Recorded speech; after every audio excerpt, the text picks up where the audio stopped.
Oh, you're somebody that wants to make money in sports cards, buying and selling, flipping sports cards. Well, there is one channel in particular that I believe you should be paying attention to learn some of the ropes. Stick around.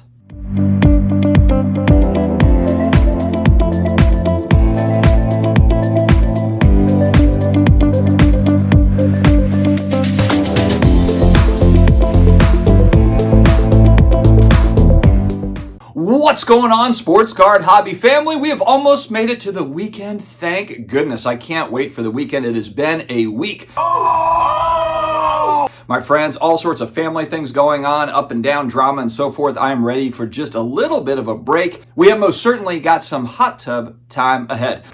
Before I get started, SlabMags, the nice people at SlabMags, have made a sports card dad themed SlabMag. It is, of course, black and gold to celebrate my New Orleans Saints. I have a special landing page, so reach out to me directly if you want this specific SlabMag. It has to be ordered directly through this one special hidden landing page. So let me know. There's also tons of other colors and options. There's 10% off on the website if you use Sports Card Dad as the coupon code. If you want to protect really the nice cards, not necessarily every single card in the collection, but you might have 5, 10 cards that you don't want to get scratched up, you don't want the slab to get messed up, you don't want it to fade, you have an auto in there that you don't want to fade.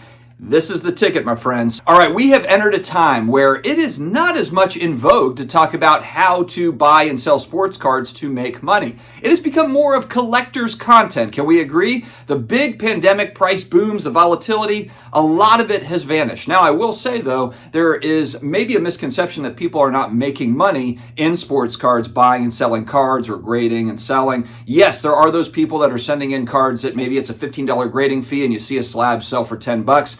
And they've lost money on that particular card. However, and it doesn't matter which grading company you use, PSA, SGC, CGC, Beckett, there are areas where you can make money buying and selling cards. It's happening all the time, and the grading data that we shared last night shows that grading of trading cards has not slowed down at all. It's increased, especially year over year. Now, there's one guy in particular, his channel has absolutely exploded since he started. I think it might only be 6 months old or so, his channel, but he has been putting out content very consistently around his journey of buying and selling cards. Now, he is 21 years old and he has been dealing cards for 5 years. So if you do the math there, he was 16, 17 years old when he got started, and he has had success. Of course, he started pre-boom and then moving through it, he made a lot of easy money, like a lot of us did going back in time a little bit. But as we know, it's gotten a lot harder. It's a lot more challenging now than it was going back to 2019, 2020. The first thing I like about this guy, SCV, is his attitude.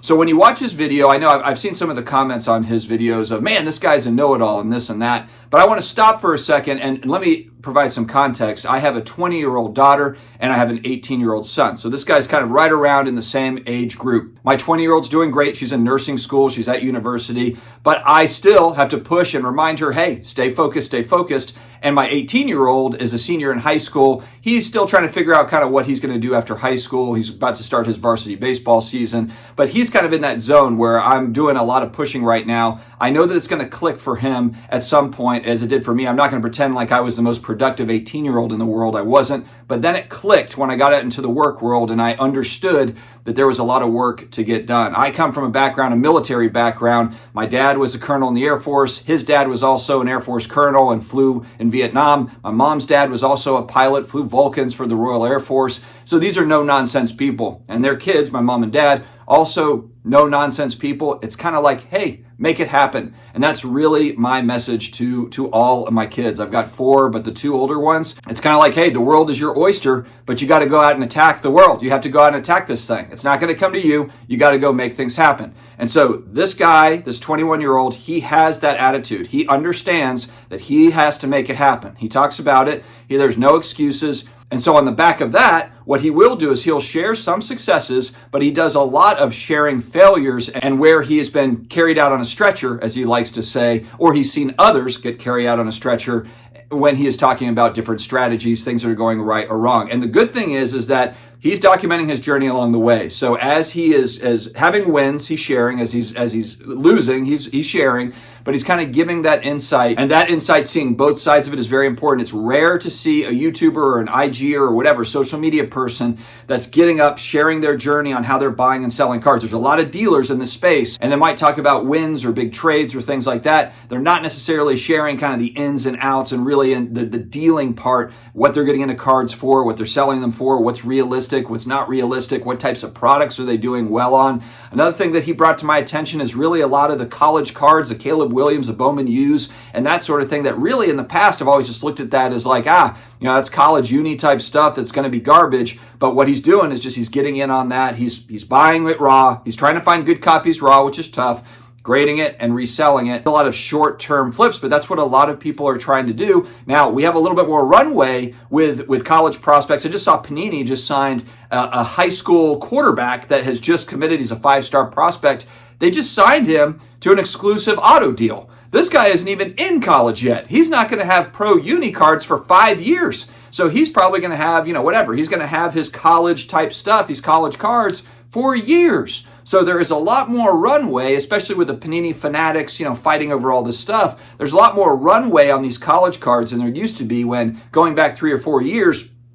I remember basketball would come out. I remember Tyler Hero Kentucky cards, would come out, and then 2 or 3 months later, after the draft picks prism, it would be the regular prism. All the draft pick stuff is down the toilet. It's not a 3 or 4 month span of time. Now it's like, a year, 18 months. You've got a long runway for these college cards. And this was something that I had not really thought about before I saw SCV's channel. So, and again, it's not to say that everything he's doing is winning, but it's just if you are in the buying and selling space looking for strategies, looking for someone to give you feedback on what they're doing, and someone that's been doing it for 5 years and had some success and had some failures, this is the guy. Also, another thing, I want to go back to attitude a little bit because I talked about my 18-year-old and my 20-year-old. This guy's 21. But let's not forget, look, I'm twice his age. I'm 42. I'm twice this guy's age, but when I watch the video, I get a little hyped up. I get a little bit of energy. There's some energy there. And the high energy videos can be motivating. Hell, nowadays, it's a lot better to watch an SCV video to me over a Gary V video where he's just going to say, to a young person, you know what, you've got time. Oh, you're 28, you've got time. It's like, thanks. But, the truth is really like, you got to get to work. At some point, whether you're 20 or you're 40, you got to get your head in the game and you've got to fight for it. That's really the only way forward. So even if you're someone like myself, I do mostly long-term hold type stuff. I'm collecting for a longer term horizon. I'm spending a little bit more money to get into something that I'm like, I want to hold on to this for 20 or 30 years. But for a lot of people, and myself included, I want to fund the hobby with maybe some short-term flip stuff. I think that's important. Plus, it's kind of fun. You speculate on a new player, you speculate on a new product or something. You buy raw, you grade it, maybe you make some money. And not even just in sports. I've been having success with non-sports and entertainment cards. But the point is a lot of folks don't have a ton of extra money to keep on putting into the hobby. And so how they're doing it is, they're taking some existing inventory of their collection and they're turning it over and getting into new things. And that's kind of the way that this thing has always gone. It's a buy, sell, trade hobby. So SCV Sports Cards, I'll put a link to his video in the video description as well as in my pinned comments to check him out. I like to listen to new voices in the space, different commentary, card strategies. It's all good stuff. Stay healthy, stay awesome, and I will talk to you again later.